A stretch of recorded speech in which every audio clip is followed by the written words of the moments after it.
namely the scapegoat, the golden child, and the invisible child.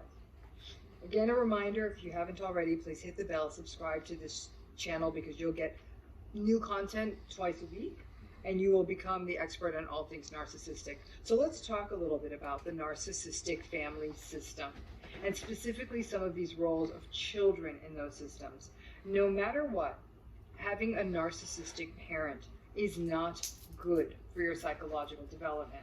The research is sort of interesting on this because what many clinicians will tell you is that it really only takes one good parent to protect a child, but that parent has to protect the child. So in other words, you may have a sweet mom, but if she really let your narcissistic father have a go at you and really give you a hard time, that's not what I mean. It's really that parent who talks to you, sits you down. Honey, are you still not ready? I'll be ready once I color my hair. Let you know this isn't your fault. And most people in narcissistic family systems didn't get that kind of protection.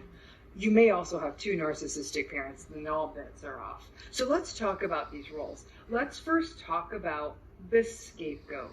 Those of you who were the scapegoat in your family system, you know exactly what that role is. Scapegoat is just what it sounds like. It's the person who gets the pile-on, who gets the blame, who experiences sometimes what's called family mobbing, where literally the whole family system may gang up against them.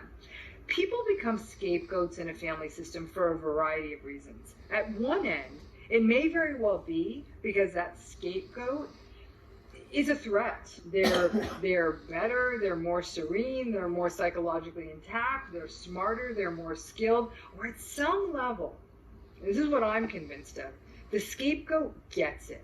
It's almost like from a very young age, the scapegoat's got everyone's number in that family system, and they get it, and the adults in the system know that they get it, and so they'll often try to isolate them.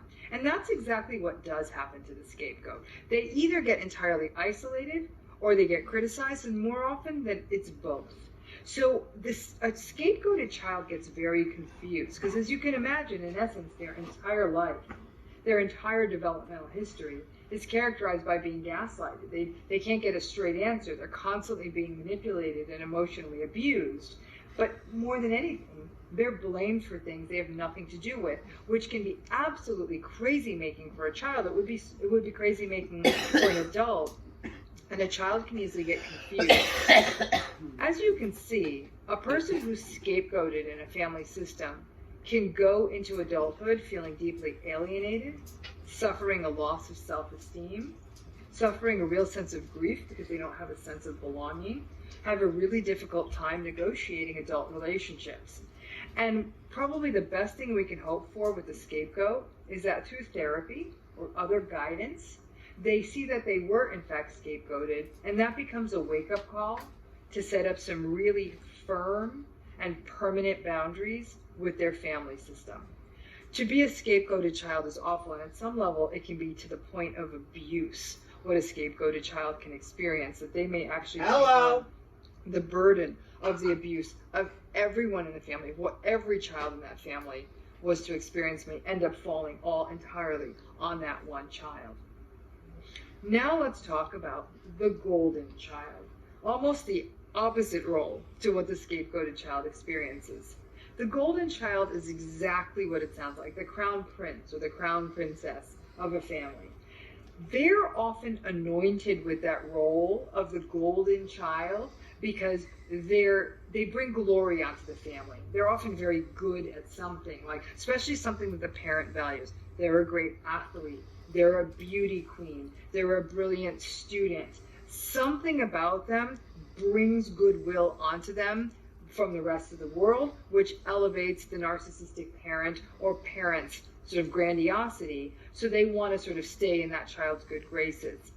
The golden child will receive more attention, more compliments, more resource. They might get the bigger bedroom. There'll be the bigger pictures of them on the mantle at home. It's pretty clear who they are. The child is sort of like a nascent or hidden narcissist, sort of in the making. They may actually think they deserve all this adulation and celebrate that role, and in fact may be a real participant in scapegoating a scapegoated sibling. Yep. However, in some cases, it's really, really challenging for the golden child, especially if they have siblings. They may sometimes feel a sense of survivor guilt. They may appreciate the fact that they're somehow protected or getting this adulation. Any child would. Children love praise. But in the same breath, they're able to see that their other siblings are not only not getting nearly as much, some of their siblings may be suffering. Huh. There also may be a pressure on the golden child that in some ways it almost feels like they're the only one who can reason or talk to or get to the narcissistic parent.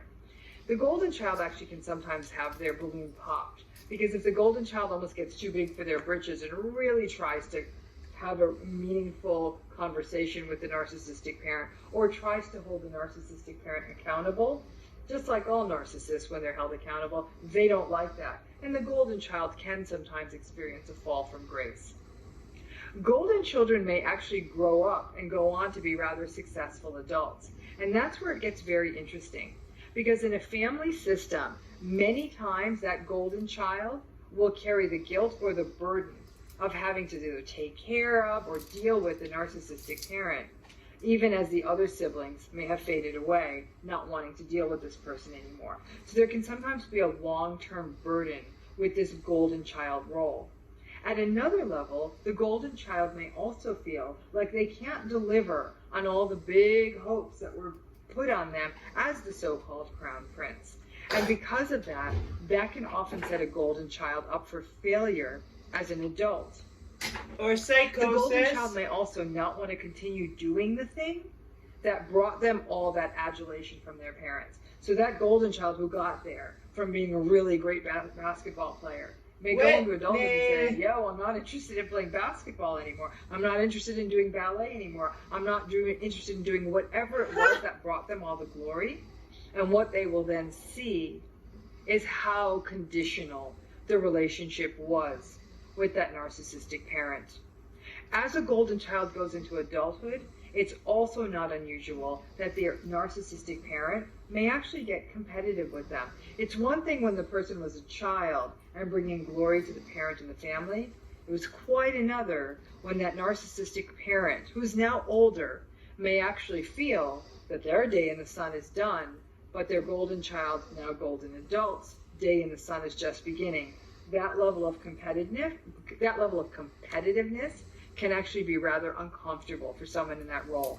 But it's a complicated role, and it can definitely be a setup not only for potentially becoming a narcissist as an adult, but also for feeling like, I don't want this role, and there's a lot of expectations heaped onto it.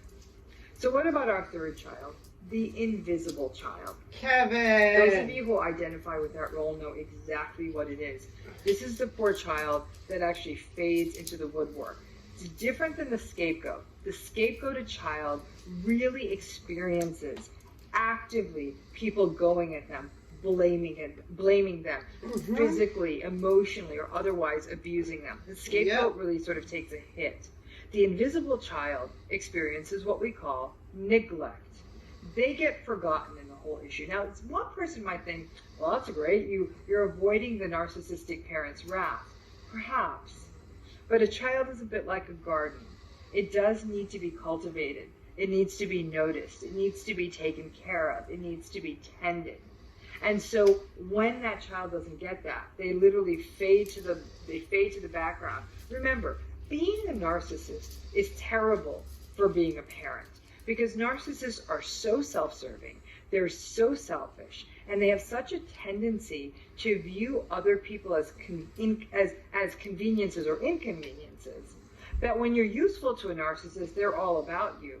But when you're not, and many times a child can be, sadly, an inconvenience, they want stuff and they need you to do stuff. That's the nature of parenting.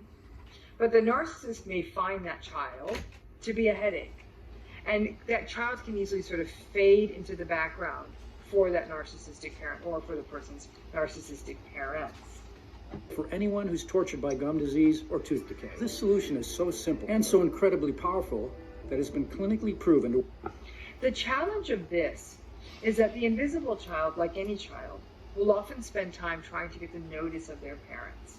They'll do anything they can. They'll try to be the best possible kid. They'll try to be more than enough, whether it's getting grades or staying out of trouble or sometimes getting into trouble, just so they can get the notice of their parents.